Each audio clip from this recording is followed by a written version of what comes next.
সৈয়দ আশরাফ সাহেব আপনারা আমাদেরকে বিতাড়িত করবেন তো দূরের কথা, আপনারা কোন পথে পালাবেন সেই পথ দেখার চেষ্টা করুন।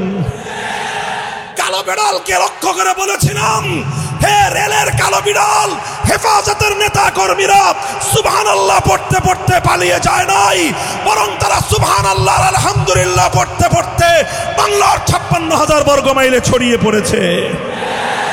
বিপ্লবের নতুন ভিত তৈরি হচ্ছে।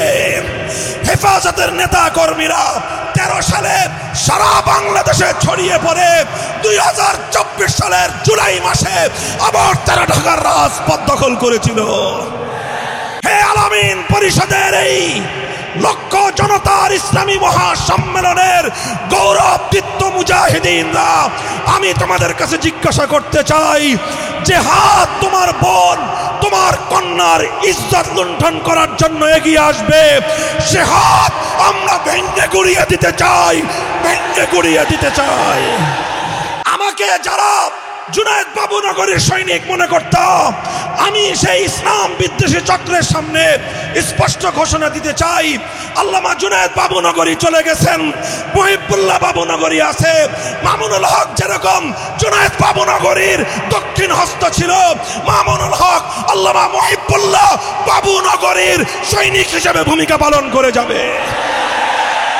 হে জুলাই যোদ্ধার সন্তানেরা, যারা জুলাই আর আগস্ট জুড়ে গোটা বাংলার মাটিতে আকাশ বাতাস মুখরিত করে স্লোগান তুলেছিলে, দিল্লি না ঢাকা, আবার স্লোগান তুলো, দিল্লি না ঢাকা, দিল্লি না ঢাকা। যদি তোমরা ভুল করো, ভুল করবে বাংলাদেশ। তোমরা যদি অটল অবিচল থাকতে না পারো, ধ্বংস হবে বাংলাদেশ। তোমরা যদি অবিচল এবং অটল থাকতে পারো, রক্ষা পাবে বাংলাদেশ। সোনার বাংলাদেশ দেখা শেষ, নতুন বাংলাদেশ দেখা শেষ, সবুজ বাংলাদেশ দেখা শেষ, ডিজিটাল বাংলাদেশ দেখা শেষ। এবারের বাংলাদেশ হবে ইসলামের বাংলাদেশ, খেলাফতের বাংলাদেশ।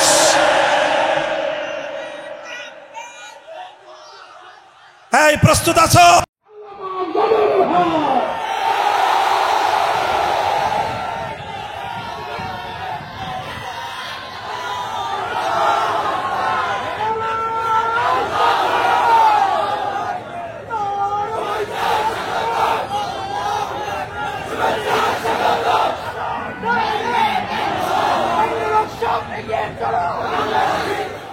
আমি আপনাদের সামনে আপনাদের একজন দিনী ভাই,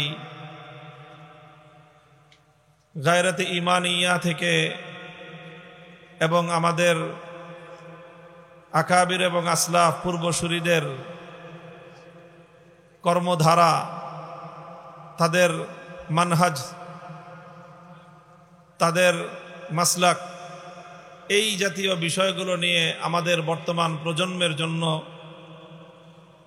কিছু রাহনুমাই, কিছু দিক নির্দেশনা নিয়ে পর্যালোচনা করব। নিজের পক্ষ থেকে কোনো কথা বলার ইচ্ছা আমি রাখি না। আমরা আমাদের সালাফের একটা খুব প্রসিদ্ধ কথা, আমাদের যারা এলেম নিয়ে, উলামাদের কথা নিয়ে, তারিখ এবং ইতিহাস নিয়ে আমরা যারা আলোচনা করি, পর্যালোচনা করি, আমাদের কাছে একটা মাকুলা, একটা বর্ণনা খুবই প্রসিদ্ধ আছে। হযরতে হাসান বসরি রহমতুল্লাহ আলাইহির একটা সুপ্রসিদ্ধ কথা, লাউ আন্না আহলাল ইলমি সানুল ইলম ওয়া ওয়াদাউহু ইনদা আহলিহি লাসাদু বিহি আহলা জামানিহিম, যে যারা আলেম, আল্লাহ পাক রব্বুল আলামিন যাদের কাছে আসমানি ইলমের আমানত দান করেছেন, সেই ওলামারা যদি তাদের এলেমের সম্মান রক্ষা করত, ওলামারা যদি এলেমের হেফাজত করত, বা ওলামারা যদি এলেমের হেফাজত করে, লাসাদু বিহি আহলা জামানিহিম, এলেমের মাধ্যমে আল্লাহ পাক রব্বুল আলামিন আলেমদের কাছে যুগের নেতৃত্ব তুলে দিবেন। ওয়ালাকিন বাযালুহু লি আহলিদ দুনিয়া লিয়ানালু মিন দুনিয়াহুম ফাহানু আলাইহিম, কিন্তু যুগে যুগে দুর্ভাগ্যজনকভাবে যারা ইলমের দিকে মানসুব, মুনতাসিবিনা ইলাল ইলম, যাদেরকে আলেম বলা হয়, আলেম হিসাবে সমাজে যারা পরিচিত, সেই আলেম শ্রেণীর মধ্য থেকে কিছু মানুষ এমন তৈরি হয়েছে, তারা এলেমটাকে দুনিয়াদারদের কাছে বিক্রি করে দিয়েছে দুনিয়া হাসিল করার জন্য, দুনিয়ার স্বার্থ উদ্ধার করার জন্য, দুনিয়ার টাকা পয়সা হাসিল করার জন্য, দুনিয়ার মান মর্যাদা অর্জন করার জন্য, অথবা দুনিয়ার ক্ষমতার হালুয়া রুটি ভাগবটোয়ারা পাওয়ার জন্য তারা এলেমকে দুনিয়াদারদের পায়ের সামনে কোরবান করে দিয়েছে। বিনিময়ে তারা কি পেয়েছে? দুনিয়ার ক্ষমতা পেয়েছে না দুনিয়ার মর্যাদা পেয়েছে? না, তারা দুনিয়ার কোনো স্বার্থ উদ্ধার করতে পেরেছে। ফাহানু আলাইহিম, বরং যেই সকল দুনিয়াদারদের কাছ থেকে দুনিয়া হাসিল করার জন্য আলেম নামধারী কিছু লোক দুনিয়াদারদের পায়ের সামনে এলমে দ্বীনকে যারা কোরবান করেছে, ফাহানু আলাইহিম, সর্বপ্রথম তারা সেই সকল দুনিয়াদারদের দ্বারাই লাঞ্ছিত হয়েছে। অত্যন্ত গুরুত্বপূর্ণ তারিখী একটা কথা, কোরআন এবং হাদিসের দ্বারা শতভাগ সমর্থিত এই কথা। হাদিসের মধ্যে রাসূল আকরাম সাল্লাল্লাহু আলাইহি ওয়াসাল্লাম উম্মতকে সতর্ক করেছেন যে তোমাদের মধ্যে একদল আলেম এমন হবে, তারা বলবে যে আমরা নাআতিল উমারা, যে আমরা দুনিয়ার ক্ষমতাবানদের কাছে যাব। কেন?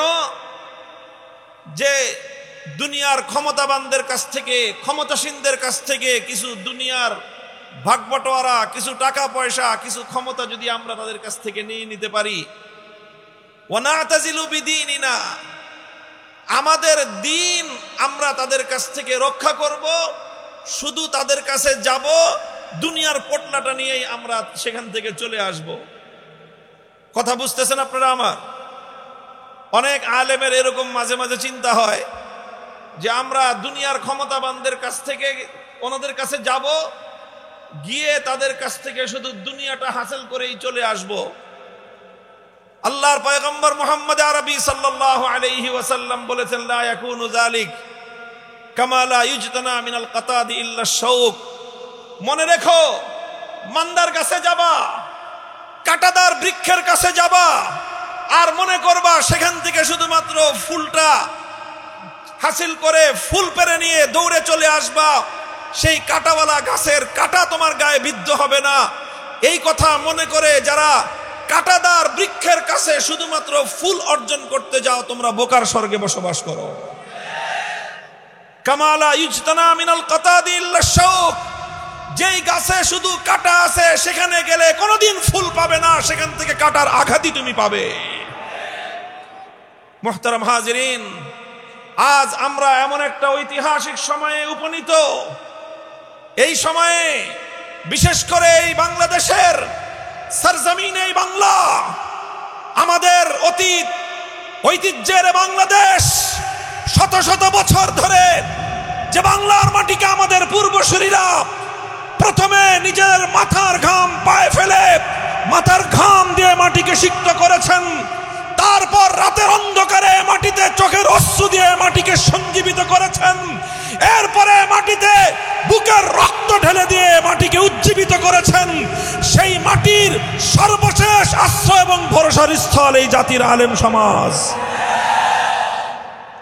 হে জাতির আলেম সমাজ, বিশেষ করে বাংলার প্রাচীনতম দ্বীনি ইদারা উম্মুল মাদারিস হাটহাজারী মাদ্রাসা এবং এই হাটহাজারী জনপদ এবং এর সাথে সংশ্লিষ্ট বাংলার আলেম সমাজকে, তালেবে ইলমদেরকে আমি স্মরণ করায় দিতে চাই, তোমাদেরকে নিকট অতীতের ইতিহাস স্মরণ করিয়ে দিয়ে বলতে চাই, যদি তোমরা ভুল করো, ভুল করবে বাংলাদেশ।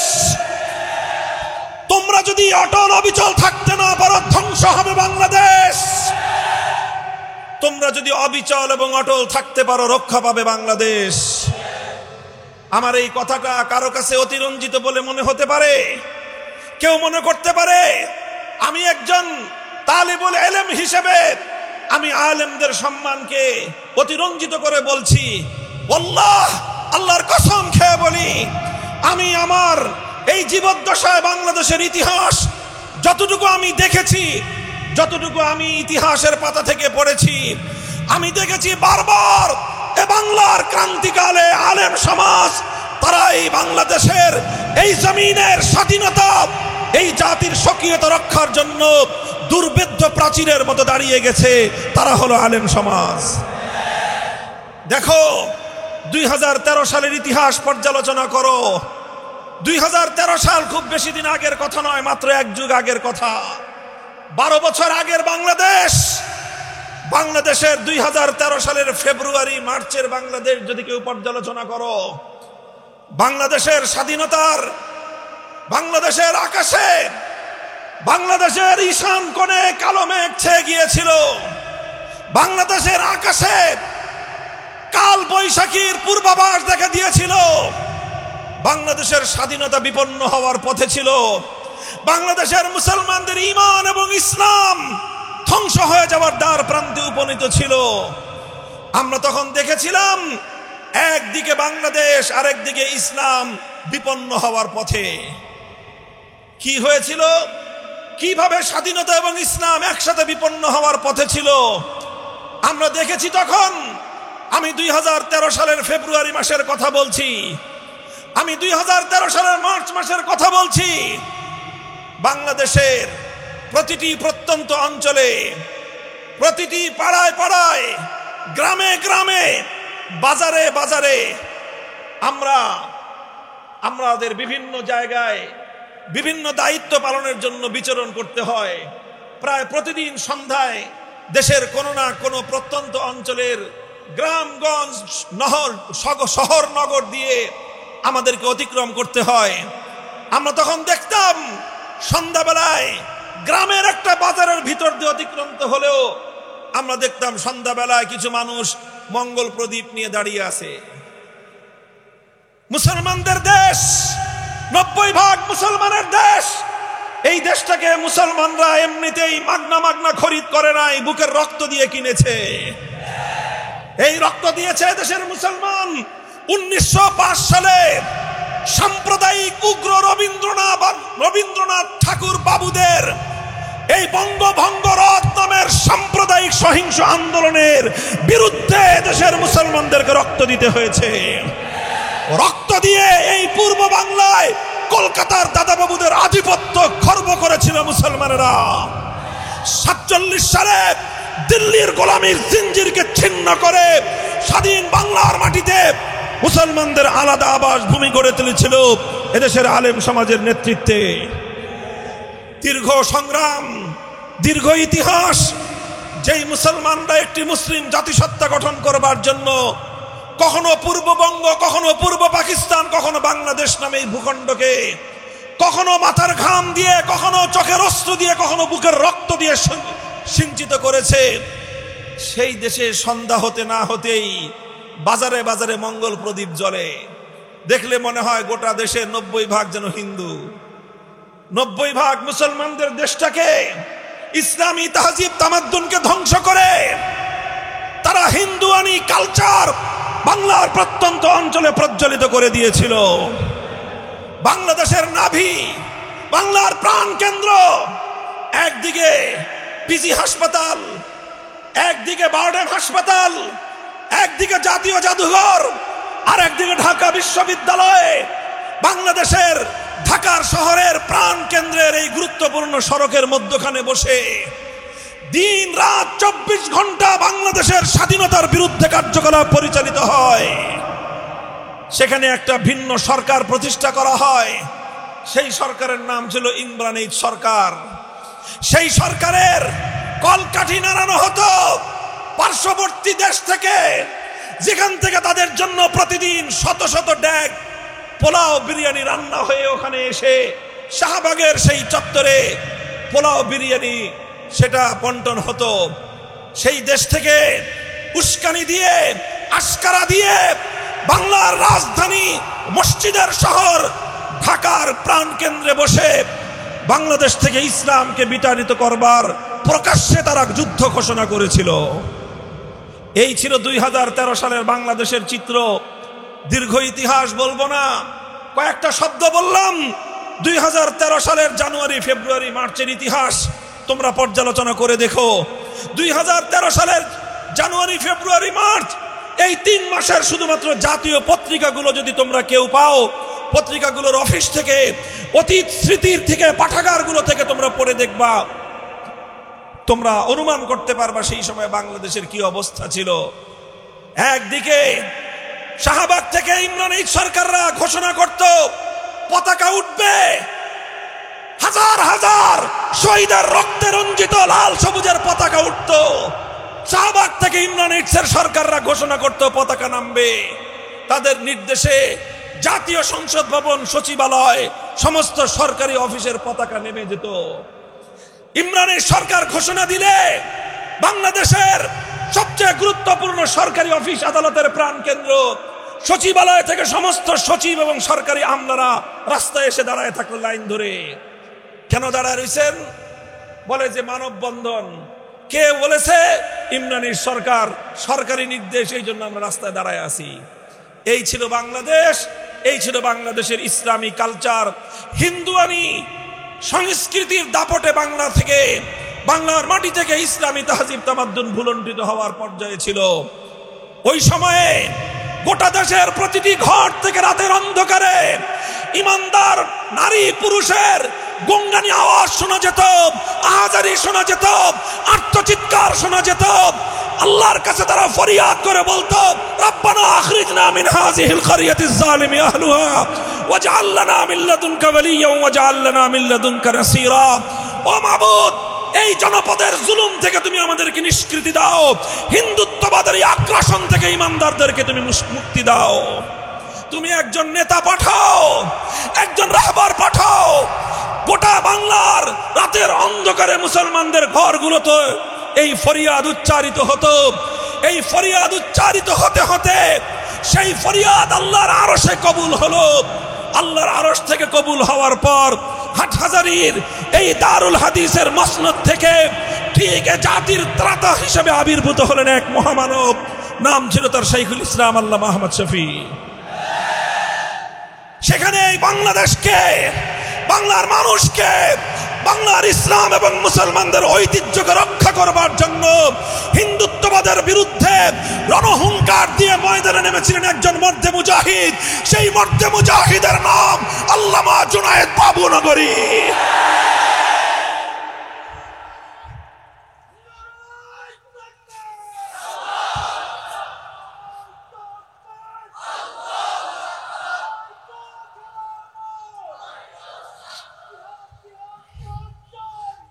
মুহতারাম হাজিরিন, এই অবস্থার মধ্য দিয়ে 2013 সালের 6 এপ্রিল ঢাকার প্রাণ কেন্দ্র শাপলা চত্বরে লং মার্চ হলো। গোটা নাস্তিক পাড়া এই লং মার্চকে রুখে দাঁড়াবার জন্য বাংলাদেশকে অচল করে দিল। ফ্যাসিবাদী শেখ হাসিনার নেতৃত্বে মুরগি চোরা শাহরিয়ার কবিরদের দল হেফাজতে ইসলাম বাংলাদেশকে রুখে দেওয়ার শপথ গ্রহণ করলো। শাইখুল ইসলামের সৈনিকেরা, বাংলার মুসলমান সিংহ শার্দুলেরা শপথ নিল, নৌপথ, রেলপথ, রাজপথ অবরোধ করতে পারবা, শাপলা চত্বরে হেফাজতের কর্মীদের অগ্রযাত্রা রুখে দিতে পারবা না। বাংলার ইতিহাস সাক্ষী, 50 বছরের সমস্ত রেকর্ড ব্রেক করে 6 এপ্রিল শাপলা চত্বরে লং মার্চের কাফেলা মিলিত হয়েছিল। এরপরের ইতিহাস 6 এপ্রিল থেকে 5 মের ইতিহাস। এরপরের ইতিহাস বাংলার প্রতিটি অঞ্চলে অঞ্চলে হেফাজতে ইসলামের ছড়িয়ে পড়বার ইতিহাস। এরপরের ইতিহাস প্রতিটি জেলায় জেলায় হেফাজতের শানের রিসালাতের ইতিহাস। এরপরের ইতিহাস বাংলার প্রতিটি প্রান্ত থেকে হিন্দুত্ববাদী কালচারাল আগ্রাসনকে ঝাঁটাপেটা করে বিদায় করবার ইতিহাস।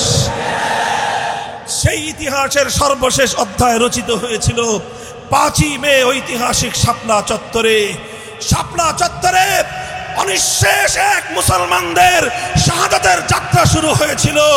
কয়েক লক্ষ লক্ষ মানুষের এক অনিঃশেষ যাত্রা ছুটেছিল। বাংলার 50 বছরের ইতিহাসের সর্বশেষ সর্ববৃহৎ গণজমায়েত হয়েছিল শাপলা চত্বরে। নবী প্রেমিক জনতা সেদিন ফ্যাসিবাদের বিরুদ্ধে রুখে দাঁড়িয়েছিল, রক্ত দিয়েছিল, জীবন দিয়েছিল। শাপলা চত্বর থেকে নিয়ে শুরু করে ঢাকার সেই চিটাগাং রোড পর্যন্ত প্রায় শত শত মুসলমান হেফাজত কর্মী আল্লাহর নবীর সৈনিকদের শাহাদাতের রক্তে সেদিন বাংলার মাটি থেকে হিন্দুয়ানি অপবিত্র কালচার ধুয়ে মুছে পবিত্র হয়েছে। হে মুসলমান, হে সন্তানেরা আমাদের, হে ইসলামের সৈনিকেরা, তোমাদেরকে মনে রাখতে হবে এই ইতিহাস। যখন আমার দেশের স্বাধীনতাকে, আমার দেশের ঐতিহ্যকে হিন্দুত্ববাদের অপবিত্রতার দ্বারা কালিমাযুক্ত করার চেষ্টা করা হয়েছিল, আমরা সেদিনে মাটিকে পবিত্র করেছিলাম পানি দিয়ে ধুয়ে নয়, আমরা বুকের তাজা শাহাদাতের রক্ত দিয়ে বাংলার মাটিকে পবিত্র করেছি। শেখ হাসিনা চেয়েছিল 6 মের সূর্য ওঠার আগে আমার শহীদ ভাইদের রক্তের দাগ পানি দিয়ে ধুয়ে ফেলতে, চেয়েছিল পানি দিয়ে মুছে ফেলতে, চেয়েছিল আমার শহীদ ভাইদের শাহাদাতের রক্ত নিয়ে জাতীয় সংসদে দাঁড়িয়ে উপহাস করতে। কিন্তু পাগলি জানতো না, সে জানতো না যে পানি দিয়ে ধুয়ে, পানি দিয়ে শহীদের রক্ত মুছে ফেলা যায় না। সে জানতো না যে মিথ্যাচারের মাধ্যমে শাহাদাতের ইতিহাসকে মুছে ফেলা যায় না। সে ঘোষণা করেছিল শাপলা চত্বরে আমার শহীদ ভাইয়েরা নাকি বুকের মধ্যে রং মেখে শুয়েছিল। সংগ্রামী সাথী ও বন্ধুগণ, শেখ হাসিনার এক লেসপেন্সার ছিল, সেই সময়ে তাকে বলতো রেলের কালো বিড়াল। মনে আছে? রেলের কালো বিড়াল, মানে রেলমন্ত্রী ছিল কালো বিড়ালের মতো। এই জন্য দেশের মানুষ আদর করে তার নাম দিয়েছিল রেল বিভাগের কালো বিড়াল। সেই কালো বিড়াল ঘোষণা দিয়েছিল, হেফাজতের নেতা কর্মীরা সুবহানাল্লাহ পড়তে পড়তে শাপলা চত্বর থেকে পালিয়ে গিয়েছে। আমি তার বক্তব্যের কাউন্টার করেছিলাম।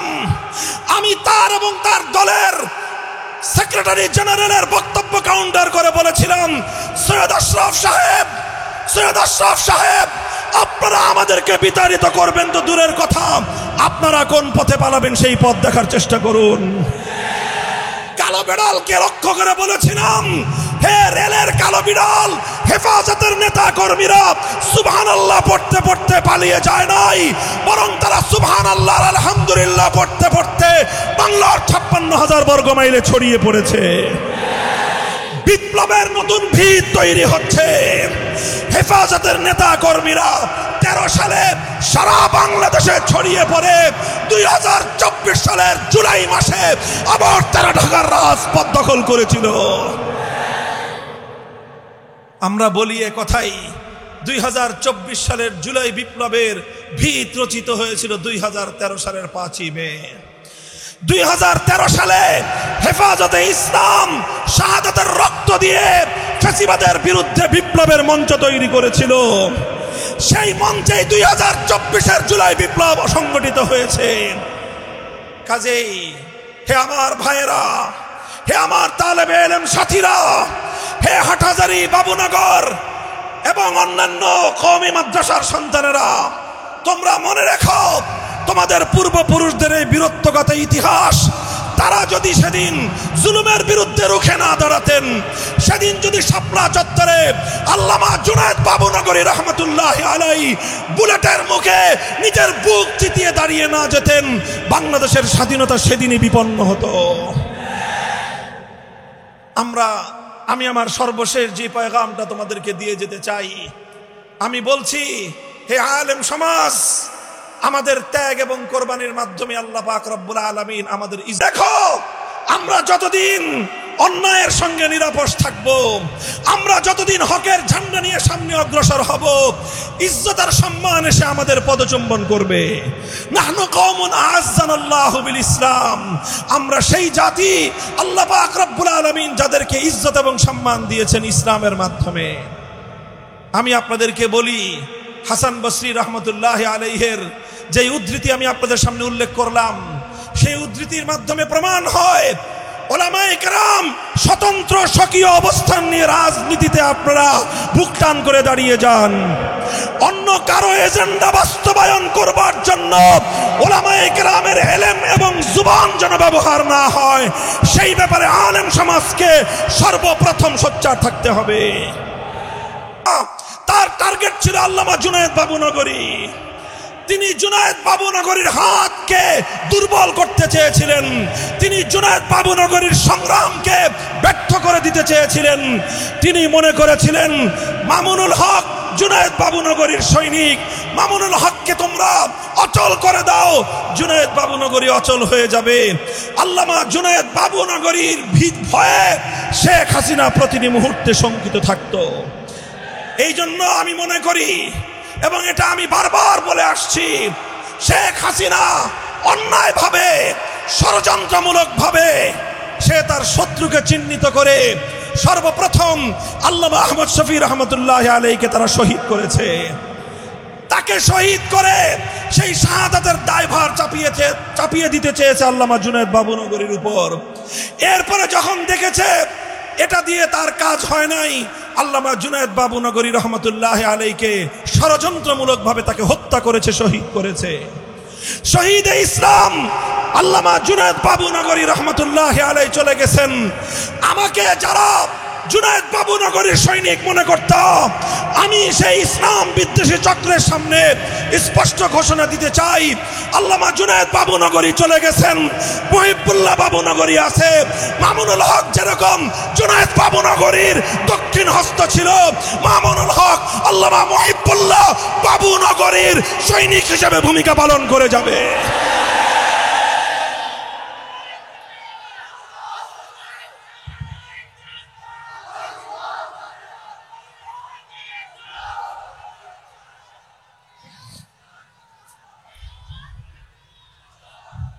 আমি স্পষ্ট ভাষায় বলেছি, জাতির অভিভাবক বর্তমানে আল্লামা মুহিবুল্লাহ বাবুনগরী, বাংলাদেশের সর্বশীর্ষ আলেমে দ্বীন আল্লামা মুহিবুল্লাহ বাবুনগরী।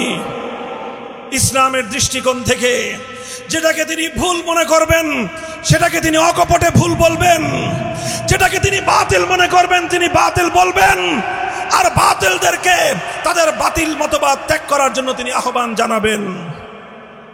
এতে কারো যদি বেজার লাগে, খারাপ লাগে, আমাদের কিছুই করার নাই। কথা ঠিক না বেঠিক?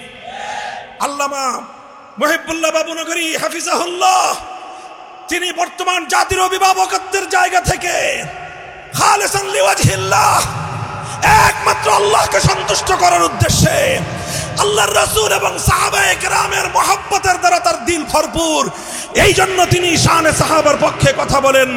সাহাবীদের বিরুদ্ধে কারো দ্বারা চুল পরিমাণ কোনো কটূক্তি হলে আল্লামা মুহিবুল্লাহ বাবুনগরী সিংহের মতো গর্জন দিয়ে ওঠেন। ওনার আঞ্চলিক কথাবার্তার, আঞ্চলিকতার এই সকল মার পেছে কেউ যদি ওনার এই বক্তব্যকে, ওনার ব্যক্তিত্বকে, ওনার নেতৃত্বকে প্রশ্নবিদ্ধ করতে চাও, আমার স্পষ্ট ঘোষণা, আমাদের সঙ্গে প্রথমে মোকাবেলা করতে হবে। 2 নম্বর কথা, আল্লামা মুহিবুল্লাহ বাবুনগরী কাউকে খুশি করার জন্য কারো বিরুদ্ধে কথা বলেন না। খুশি করতে চান একমাত্র কাকে? চিৎকার করে বলে একমাত্র কাকে? আল্লাহকে খুশি করা তার মাকসাদ, আল্লাহর রাসূলকে খুশি করা তার মাকসাদ। এই জন্য তিনি শানে রিসালাতের কথা বলেন, এই জন্য তিনি শানে সাহাবার কথা বলেন। আল্লাহকে খুশি করার জন্য শানে রিসালাত, রাসূলকে খুশি করার জন্য শানে সাহাবা, এটাই হলো মুহিবুল্লাহ বাবুনগরী। তবে অনেকে আছেন যারা কোন ক্ষমতাবান, বর্তমান ক্ষমতাবান অথবা অতীত ক্ষমতাবান অথবা সম্ভাব্য ক্ষমতাবানদেরকে খুশি করার জন্য ইসলামী এজেন্ডাকে আপনার রাজনীতির মাঠে নিয়ে আসেন। আমি তাদেরকে সতর্ক করব, খবরদার, ইসলামের কথা ইসলামের স্বার্থে বলবেন। ইসলামের কথা কোন বাতিল মতবাদের সমর্থনের জন্য বলবেন না। যদি বলেন রাজপথে আপনারা আমাদেরকে আপনাদের প্রতিপক্ষ হিসেবে পাবেন। মুহতারাম হাজিরিন, আমি আমার কথা সমাপ্ত করব। আখেরি পয়গাম আমার মদিনাতে, এই বসেন, সর্বশেষ পয়গাম মদিনায়। আল্লাহ নবী মদিনা সনদের মাধ্যমে একটা নতুন রাষ্ট্রের সূচনা করেছিলেন। আপনারা জানেন? জানেন? কথা বলেন না কেন? মদিনা সনদের মাধ্যমে একটা নতুন রাষ্ট্রের সূচনা করেছিলেন। সেই মদিনায় তিনটা জাতি বসবাস করত, মুসলিম, ইহুদি আর হলো মুশরিক এবং পৌত্তলিক। তিন জাতির মধ্যে চুক্তি হয়েছিল, শান্তি চুক্তি। কেউ কারো বিরুদ্ধে যুদ্ধ করবে না, কেউ কারো বিরুদ্ধে শত্রুকে সাহায্য করবে না, কেউ কারো বিরুদ্ধে উস্কানি দিবে না। সর্বপ্রথম এই চুক্তি ভঙ্গ হয়েছিল ইহুদি গোত্র বনু কাইনুকায়ের মাধ্যমে। ঘটনা সিরাতের কিতাবের মধ্যে, ইতিহাসের কিতাবের মধ্যে বিস্তারিত লেখা হয় যে একজন মুসলিম নারী, সম্ভ্রান্ত মুসলিম নারী বাজারে গিয়েছে পণ্য খরিদ করতে। বাজারে বসে তিনি কোনো একটা দোকানদারের পণ্য, কোনো গম, জব অথবা খেজুর দেখতেছিলেন। পেছন থেকে এক ইহুদি, দুষ্ট এক ইহুদি, চরিত্রহীন এক লম্পট ইহুদি এসে সেই মুসলিম সম্ভ্রান্ত নারীর কাপড়, পরিধেয় বস্ত্র, সেই বস্ত্রের যে ইজার অর্থাৎ নিম্নাঙ্গে পরিধেয় বস্ত্র, যেটাকে আমরা বর্তমানে আমাদের বাংলার আঞ্চলিক ভাষায় কোথাও পেটিকোট বলা হয়, ছায়া বলা হয়, এই জাতীয় কাপড় মদিনার নারীরা পরতেন। ওনার নিচের কাপড়টাকে পেছন দিক দিয়ে কাটা দিয়ে ওনার পিঠের সাথে যেই কাপড় পরিহিত উপরের জামা, সেই জামার সাথে আটকে দিয়েছে। দুষ্টামি করলো, ষড়যন্ত্র করলো, একজন মুসলিম নারীর ইজ্জত নিয়ে সে ছিনিমিনি খেললো। মুসলিম নারী বিষয়টা বুঝতে পারেন নাই, এটা হয়েছে তার অবচেতনে। দোকান থেকে যখন তিনি তার প্রয়োজন সেরে দাঁড়িয়ে গেলেন, দাঁড়িয়ে যাওয়ার সাথে সাথে তার পিঠের পিছন দিকে বিদ্ধ, শরীরের নিম্নাঙ্গের কাপড় আটকানো, সুতরাং দাঁড়ানোর সাথে সাথে নিম্নাঙ্গে পরিহিত, শরীরের নাভির নিচে পরিহিত কাপড়টা পিঠের উপরে উঠে গেল। কি ভয়াবহ এক চিত্র! সম্ভ্রান্ত একজন নারী বাজারের মধ্যে শত শত মানুষের সামনে তার সতর খুলে গেল। তিনি চিৎকার করে বেহুশ হয়ে মাটির মধ্যে পড়ে গেলেন। দৃশ্যটা দেখলেন একজন সাহাবী, একজন মুসলিম, তার এক বোনের আর্তচিৎকার শুনলেন। মুসলমান সমাজের সামনে তাদের এক নারীর ইজ্জত সম্ভ্রমের উপর এক দুরাচার ইহুদির এইভাবে ষড়যন্ত্র আর হস্তক্ষেপ করতে দেখলো। দেখার পরে কি করলো তারা? নীরব হয়ে বসেছিলেন। কি করলেন? নিশ্চুপ হয়ে বসেছিলেন না দেন দরবার করবেন সেই অপেক্ষা করলেন? না, কোনো কিছু করেন নাই। তিনি দেখেছেন কোন ইহুদি এই ষড়যন্ত্র করেছিল। ওই ইহুদিরা মুসলিম নারীর এই অসম্মান দেখে অট্টহাসিতে ফেটে পড়ল। হাতে তালি মেরে মেরে তারা আনন্দ উল্লাস করতে লাগলো। এদিক দিয়ে মুসলিম আমার বোন, আমাদের মা, এক মুসলিম নারী বাজারে অপমানিত হয়ে শত শত মানুষের সামনে রাস্তায় বেহুশ হয়ে লুটিয়ে পড়লেন। এই দৃশ্য এক মুসলিম যুবক দেখে বরদাস্ত করতে পারলেন না। তার কোষবদ্ধ তরবারি কোষ থেকে মুক্ত করে সেই দুরাচার ইহুদির গর্দানের উপরে এক আঘাত করে দেহ থেকে তার কল্লা আলাদা করে দিলেন। মুসলমান নারীর ইজ্জত নিয়ে ছিনিমিনি খেলবে যে এই কুলাঙ্গার, আল্লাহর জমিনে বেঁচে থাকবার কোনো অধিকার তার নাই, কোনো অধিকার তার নাই। এই ঘটনার পর সঙ্গে সঙ্গে পাল্টা আরেক ইহুদি সেই মুসলিম যুবকের উপর আক্রমণ করলো। আক্রমণ চালিয়ে সেই মুসলমানকে শহীদ করে দিল। বাজারে তিনটা ঘটনা ঘটলো। আমার এক মুসলিম বোনের ইজ্জত নিয়ে ছিনিমিনি খেলা হলো, এক দুরাচার ইহুদিকে জাহান্নামে পাঠানো হলো, আর সেই মুসলমান এক বোনের ইজ্জতের আব্রুর নিরাপত্তা রক্ষা করতে গিয়ে এক মর্দে মুজাহিদ মুসলমান সাহাবী শাহাদাতের রক্ত দিয়ে মদিনার জমিনে ইসলামের বিজয়ের কেতন, ইসলামের ইতিহাসকে তিনি গৌরবান্বিত করলেন। এরপরের ইতিহাস, দুই গোত্রের মধ্যে একটা যুদ্ধ ভাব ছড়িয়ে পড়ল, লড়াই ভাব। তখন নেতৃস্থানীয় ব্যক্তিবর্গ শান্ত করলেন, শান্ত করে বললেন যে নবীজি আছে, বিচার হবে নবীর দরবারে। উভয় পক্ষ গেল, যাওয়ার পর কথাবার্তা শোনার পরে সরওয়ারে কায়নাত সাইয়্যিদুল কাউনাইন, মদিনা সনদের স্থপতি, মদিনা রাষ্ট্রের মহানায়ক মুহাম্মদ আরবি সাল্লাল্লাহু আলাইহি ওয়াসাল্লাম ঘোষণা করলেন, এক মুসলিম নারীর ইজ্জত নিয়ে যেই কুলাঙ্গার ইহুদিরা ছিনিমিনি খেলতে পারে, আমাদের এই সোনার মদিনায় সেই ইহুদিদের বসবাস করবার কোনো অধিকার নাই। আল্লাহর নবী সময় বেঁধে দিলেন 3 দিন। 3 দিন পরে বনু কাইনুকার কোন কুলাঙ্গারকে যদি মদিনায় খুঁজে পাওয়া যায়, তাকে শিরচ্ছেদ করে তার কল্লা ঝুলিয়ে রাখা হবে। ইতিহাস বলে এই বনু কাইনুকা নামক কুলাঙ্গার ষড়যন্ত্রকারী মুসলমান এক নারীর ইজ্জত নিয়ে ছিনিমিনি খেলার অপরাধে একটি সম্প্রদায়কে আল্লাহর নবী মদিনা থেকে বহিষ্কার করে দিলেন। বনু কাইনুকা এদের অপবিত্রতা থেকে পবিত্র মদিনার মাটি মুক্তি পেল। মুহতারাম হাজিরিন, আমরা সবাই সেই নবীর উম্মত। কথা বলেন ঠিক না বেঠিক? এক নারীর ইজ্জতের হেফাজত করবার জন্য একটি সম্প্রদায়ের সঙ্গে যিনি যুদ্ধ করতে এতটুকু দ্বিধা করেন নাই, মুসলমানদের কাছে নিজেদের জাতীয় নিরাপত্তার চেয়েও তার মা বোন এবং তার কন্যার ইজ্জতের মূল্য বেশি। হে আমার বাংলার দামাল সন্তানেরা, হে জুলাই যোদ্ধার সন্তানেরা, যারা জুলাই আর আগস্ট জুড়ে গোটা বাংলার মাটিতে আকাশ বাতাস মুখরিত করে স্লোগান তুলেছিলে, দিল্লি না ঢাকা। আবার স্লোগান তুলো, দিল্লি না ঢাকা, দিল্লি না ঢাকা।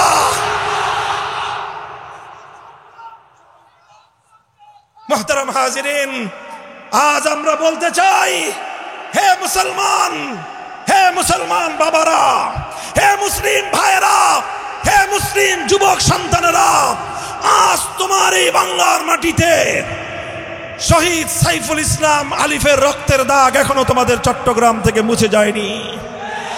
এখনো আমার আলিফ ভাইয়ের মাসুম শিশু কন্যার চিৎকার থেমে যায়নি। এখনো তার সাইফুল ইসলাম আলিফের মায়ের আহাজারি বন্ধ হয়নি।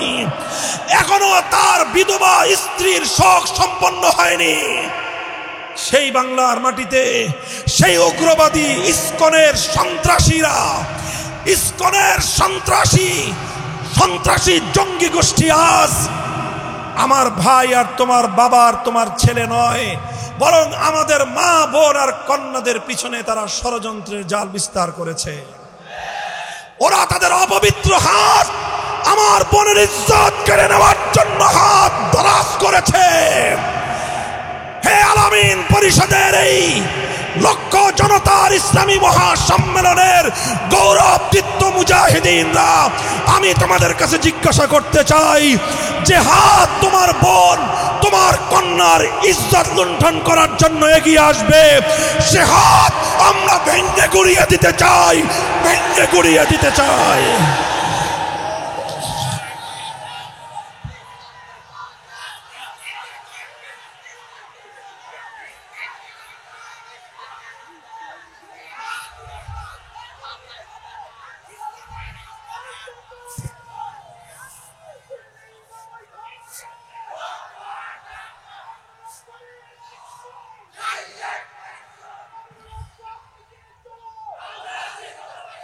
আমরা ভারত সরকারকে পয়গাম দিয়ে দিতে চাই, তোমার সেবাদাসী কৃতদাসী শেখ হাসিনাকে দিয়ে বাংলার তৌহিদি জনতাকে তুমি দাবায় রাখতে পারো নাই।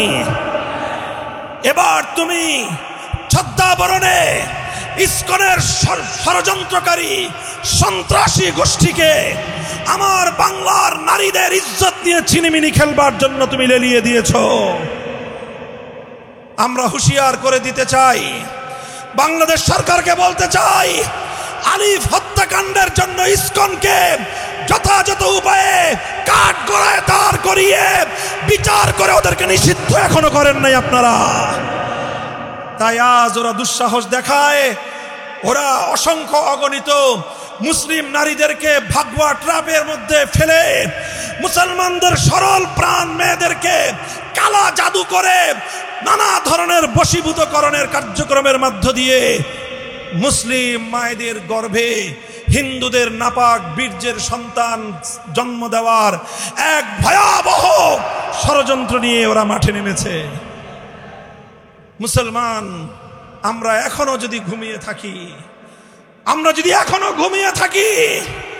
আরে কোন কন্যার যখন ইজ্জতের নিরাপত্তা থাকে না, কোন বোনের ইজ্জত যখন লুণ্ঠিত হয়, কোন মায়ের ইজ্জতের উপর যখন কোন সন্ত্রাসী হাত বাড়ায়, মায়ের সন্তান হিসেবে, বোনের ভাই হিসেবে, কন্যার বাবা হিসেবে বেঁচে থাকার চেয়ে মরে যাওয়া অনেক ভালো। মরতে না পারলে কচু গাছে গলায় দড়ি দেওয়া দরকার। আমরা শপথ নিতে চাই, আর কোন মায়ের ইজ্জত লুণ্ঠিত হতে দেব না, আর কোন আমার বোনকে ট্র্যাপে ফেলতে আমরা দেব না। আমার কোন কন্যার ইজ্জত নিয়ে যদি ছিনিমিনি খেলা হয়, টেকনাফ থেকে তেতুলিয়া বিদ্রোহের আগুন জ্বলবে, আগুন জ্বলবে, আগুন জ্বলবে।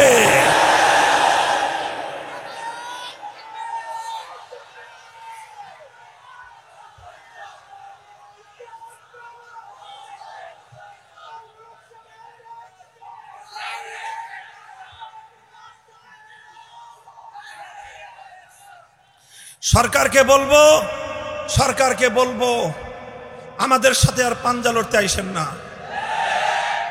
আমরা ক্ষমতার দাবিদার না, ক্ষমতার লালায়িত না। আমরা চাই আমাদের পূর্বপুরুষদের ঘাম, অশ্রু আর রক্তের বিনিময়ে কেনা এই স্বাধীন মাটিতে ইসলামের পতাকা সমুদ্দিন করতে। রাজনৈতিক পক্ষগুলোকে বলবো, শেখ হাসিনা তাওহীদের জোয়ারে ভেসে গেছে। ভারতের মতো বিশাল সাম্রাজ্যের আশ্রিতা কৃতদাসী শেখ হাসিনাকে বাংলার মসনদ ধরে রাখতে পারে নাই।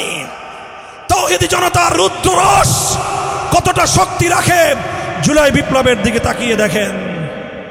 অনেকে বলবেন জুলাই বিপ্লব কি হুজুর ইসলামের বিপ্লব? আমি বলি যে না, জুলাই বিপ্লব ইসলামের বিপ্লব নয়। যেমন 2013 সালের বিপ্লব জুলাই বিপ্লব ছিল না। 2013 সালের শাপলা চত্বরের বিপ্লব জুলাই বিপ্লব ছিল না, তবে সেটা জুলাই বিপ্লবের ভিত তৈরি করেছে। মনে রাখবেন 2024-এর জুলাই বিপ্লবের মাধ্যমে বাংলার তরুণ ছাত্র জনতা এক নতুন প্রেরণা তারা অর্জন করেছে, নতুন সাহস তারা বুকে সঞ্চয় করেছে। জুলাই বিপ্লবে প্রমাণ হয়েছে বিপ্লবের জন্য কোনো রাজনৈতিক দল লাগে না। জুলাই বিপ্লব প্রমাণ করেছে বিপ্লবের জন্য কোনো বড় নেতার প্রয়োজন নাই। বিপ্লবের জন্য প্রয়োজন একদল বিপ্লবী, সাহসী, উদ্যমী তরুণ জনতার প্রয়োজন। আমরা বাংলার মাটিতে নতুন স্লোগান তুলতে চাই। বাংলার মানুষ অনেক রকম বাংলাদেশ দেখেছো, আমরা একবার সোনার বাংলাদেশ দেখেছি, স্বর্ণ কিছুই খুঁজে পাই নাই। নতুন বাংলাদেশ দেখেছি, পুরাতন বস্তা পচা ছাড়া আর কিছুই পাই নাই। সবুজ বাংলাদেশ দেখেছি, ধূসর মরুভূমি ছাড়া কিছুই দেখি নাই। ডিজিটাল বাংলাদেশ দেখেছি, বাংলার মাটি থেকে কোটি কোটি ডলার পাচার করে বেগমপাড়া গড়া ছাড়া আর কোনো ডিজিটাল আমরা কোনো কিছুর উন্নতি দেখি নাই। সোনার বাংলাদেশ দেখা শেষ, নতুন বাংলাদেশ দেখা শেষ, সবুজ বাংলাদেশ দেখা শেষ, ডিজিটাল বাংলাদেশ দেখা শেষ। এবারের বাংলাদেশ হবে ইসলামের বাংলাদেশ, খেলাফতের বাংলাদেশ।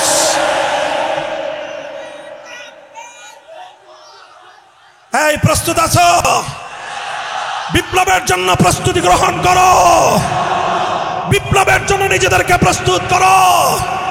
খোদার দরবারে অশ্রু ছেড়ে ফরিয়াদ করো, ঘাম ঝরানো মেহনত আর শ্রম দাও, বুকের মধ্যে শাহাদাতের রক্ত সঞ্চয় করো। এ মাটি আমার পূর্বপুরুষরা আজাদ করেছে, এ মাটির চূড়ান্ত গন্তব্য হবে সোনার মদিনার ইসলাম ইনশাআল্লাহ। আল্লাহ পাক রব্বুল আলামিন কবুল করেন। আমাদের পূর্বপুরুষদের কবরগুলোকে আল্লাহ পাক জান্নাতের নিয়ামতের দ্বারা, রহমতের বৃষ্টি দ্বারা সিঞ্চিত করুন। আমাদের বর্তমান আমির হেফাজত হাটহাজারীর হযরত আল্লামা কুরাইশি হাফিজাহুল্লাহ সহ আমাদের এই আকাবেরিনদের ছায়া আল্লাহ পাক আমাদের মাথার উপর দীর্ঘায়িত করুন। নাসরুম মিনাল্লাহি ওয়া ফাতহুন করিব। তোমাদের ভাইয়ের জন্য দোয়া করবা, তোমাদের এই ভাই যেন ইসলামের পথে ইখলাসের সাথে আকাবেরিনদের নকশে কদমে থাকতে পারে। সুবহানাল্লাহি ওয়া বিহামদিহি, সুবহানাকাল্লাহুম্মা বিহামদিক, আশহাদু আল্লা ইলাহা ইল্লা আনতা আস্তাগফিরুকা ওয়া আতুবু ইলাইক। ইয়া হাইয়্যু ইয়া কাইয়্যুম বিরহমাত